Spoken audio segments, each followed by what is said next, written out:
പഞ്ഞം പടവസന്തയിൽ നിന്ന് ഞങ്ങളെ കാക്കണേ. പഞ്ഞം പട്ടിണി, ദാരിദ്ര്യം, പ്രത്യേക നിയോഗം വെക്കേണ്ടത് വരുമാന മാർഗങ്ങൾ തുറക്കണേ എന്നൊക്കെ പ്രാർത്ഥിക്കണം. പഠനമൊക്കെ കഴിഞ്ഞ ഒത്തിരി കുഞ്ഞുങ്ങളുണ്ട്, നല്ലൊരു ജോലിയിലേക്ക് എത്താൻ പറ്റുന്നില്ല. അപ്പൊ അവർക്ക് വരുമാന മാർഗങ്ങൾ തുറന്നു കൊടുക്കണേ കർത്താവേ എന്ന് നമുക്ക് ഈ ദിവസം പ്രത്യേകം സെബസ്ത്യാനോസിന്റെ മാധ്യസ്ഥം തേടി പ്രാർത്ഥിക്കാം.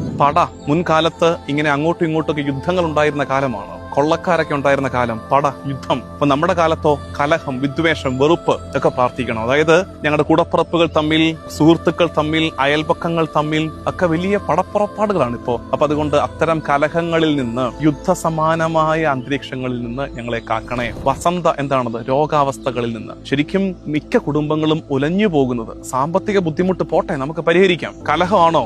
രമ്യപ്പെടാം. പക്ഷെ ഈ രോഗം വന്നാൽ എന്ത് ചെയ്യും? ഇപ്പൊ രോഗം മൂലം വലയുന്ന ഒത്തിരി കുടുംബങ്ങളുണ്ട്. അവരെയൊക്കെ ഈ ദിവസങ്ങളിൽ ഓർത്ത് നമ്മളും ആ അവസ്ഥയിലൂടെ ആണെങ്കിൽ പ്രാർത്ഥിക്കാം. പഞ്ഞം പട വസന്തയിൽ നിന്ന് ഞങ്ങളെ കാക്കണേ. മറ്റൊന്നുകൂടി ഉള്ളത് സെബസ്ത്യാനോ സഹദ എന്ന വാക്കാണ്. രക്തസാക്ഷികളായ വിശുദ്ധരെ നമ്മൾ വിളിക്കുന്നതാണ് സഹദ എന്ന്. രക്തസാക്ഷിത്വത്തിന്റെ ഫലങ്ങൾ ഞങ്ങളുടെ ജീവിതത്തിലും പുറപ്പെടുവിക്കാൻ ഞങ്ങളുടെ മേലും കൃപയുണ്ടാകണമേ എന്ന് നമുക്ക് ഉടയതമ്പുരാനോട് പ്രാർത്ഥിക്കാം.